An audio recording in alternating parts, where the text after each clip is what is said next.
ગુજરાતનો આવાજ।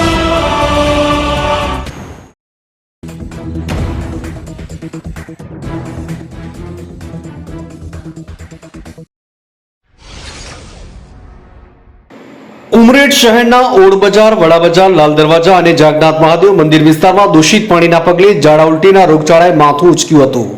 છેલ્લા ઘણા સમયથી દૂષિત પાણી આવતું હોવાથી રવિવારે કેટલાક વિસ્તારમાં પેટમાં ગરબડ સાથે ડાયરિયાના કેસો અચાનક વધી જતા ભારે દોડધામ મચી ગઈ।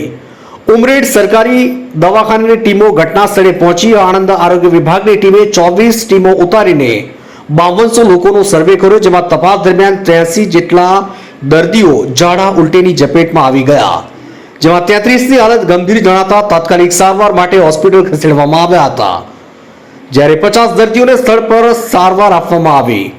ઉમરેઠ શહેરના ઓડ બજાર, વડા બજાર, લાલ દરવાજા સહિતના વિસ્તારમાં છેલ્લા કેટલાક દિવસથી દૂષિત પાણી આવતું હતું, તેમ છતાં પાલિકા તંત્ર દ્વારા કોઈ જ પગલાં લેવામાં ન આવતા ઝાડા ઉલટી સહિતના રોગે દેખા દીધી। રવિવાર સાંજના અચાનક ઓડ બજાર, વડા બજાર, લાલ દરવાજા વિસ્તારમાં રહેતા પેટમાં દુખાવા સાથે ઝાડા ઉલટી થઈ જતા દોડધામ મચી ગઈ। સ્થાનિકો જે વાહન મળ્યું તેમાં દર્દીઓને હોસ્પિટલમાં ખસેડવામાં આવ્યા। બીજી તરફ આરોગ્ય વિભાગને જાણ થતાં તાત્કાલિક ઘટના સ્થળે દોડી આવી ભોગ બનેલા 50થી વધુ લોકોને સ્થળ પર સારવાર આપવામાં આવી। આરોગ્ય વિભાગના પ્રાથમિક તારણ મુજબ દૂષિત પાણીને પગલે લોકો બીમારીનો ભોગ બન્યા છે, જેથી તાત્કાલિક નગરપાલિકાને ક્લોરીનયુક્ત પાણી વિતરણ કરવા તાકીદ કરી। આ અંગે જિલ્લા આરોગ્ય વિભાગના અધિકારી ડોક્ટર દીપક પરમારે જણાવ્યું કે ગામમાં તાત્કાલિક સફાઈ હાથ ધરવા પાલિકાને સૂચન કર્યું। ક્લોરીનની ટેબ્લેટ, ORS પાવડર સહિત જરૂરી દવાનું વિતરણ કરવામાં આવ્યું છે। આરોગ્ય વિભાગના પ્રાથમિક તારણ મુજબ જરૂરી દવાનું વિતરણ કરવામાં આવ્યું છે। વિવિધ સ્થળોથી 8 લીકેજ મળ્યા।